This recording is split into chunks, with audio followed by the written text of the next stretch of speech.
জঘন্য নামঘৰৰ মণিকূটত বলৎকাৰ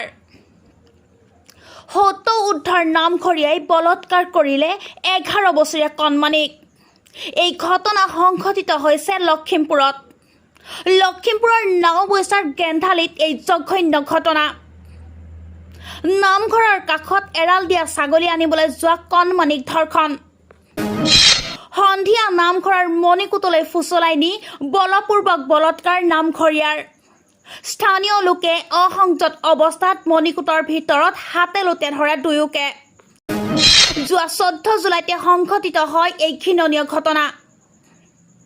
একাংশ লোকে নামঘৰত সভা পাতি ঘটনাটো মীমাংসাৰ চেষ্টা চলায় অৱশেষত মাতৃৰ এজাহাৰৰ ভিত্তিত লংপট নামঘৰীয়া কোষেশ্বৰ দত্তক গ্ৰেফতাৰ আৰক্ষীৰ ইয়াৰ পূৰ্বেও কেইবাবাৰো নামঘৰীয়াই কণমানিজনীক ফুচুলাই ভয় ভাবুকিয়ে বলৎকাৰ কৰাৰ অভিযোগ নাবালিকা ছোৱালীৰ ওপৰত অত্যাচাৰ শাৰীৰিক নিৰ্যাতনৰ অভিযোগ আহিছে নাওবৈচা থানাৰ অন্তৰ্গত সেইটো আমি নাৰী মুক্তি সংগ্ৰামী সেনানীৰ লখিমপুৰ জিলা সমিতিৰ পৰা বস্তুটো পোহৰলৈ আনি পেলাই আমি থানাত জনাইছিলোঁ প্ৰথম আৰু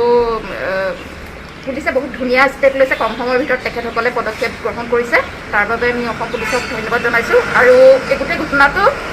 সবিশেষ অনুসন্ধান কৰি পেলাই অতি শীঘ্ৰে দোষী শাস্তিত বৃদ্ধি হ'ব বুলি আমি আমাৰ ফালৰ পৰা আশা কৰিছোঁ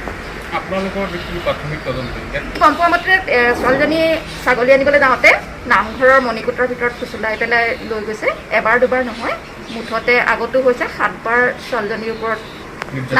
নামঘৰীয়াজনে শাৰীৰিক নিৰ্যাতন চলাইছে ফুচুলাই প্ৰলোভনেৰে আৰু তাইক মানে এই কথাটো গাৰ্জেনক নক'বৰ কাৰণে ভাবুকি দিছে ভাবুকি প্ৰদান কৰিছে এই গোটেই কথাখিনি যোৱা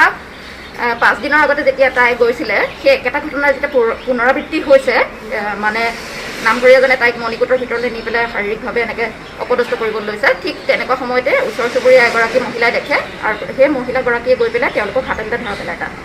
কিন্তু মণিকূটৰ ভিতৰত মহিলাৰ প্ৰৱেশ নিষেধ কাৰণে তেওঁ ভিতৰলৈ নগ'ল আৰু তেওঁ দেখিছে যে অসংযত অৱস্থাত কাপোৰ কানি পিন্ধিছে তেওঁলোকে তাৰপিছতে গোটেই ঘটনাটো পোহৰলৈ আহে আৰু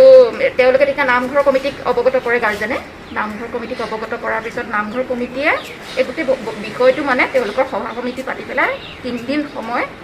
তেওঁলোকে ল'লে সেই 3 দিন সময়ৰ পিছত আমি গম পোৱাৰ পিছত আমি কিন্তু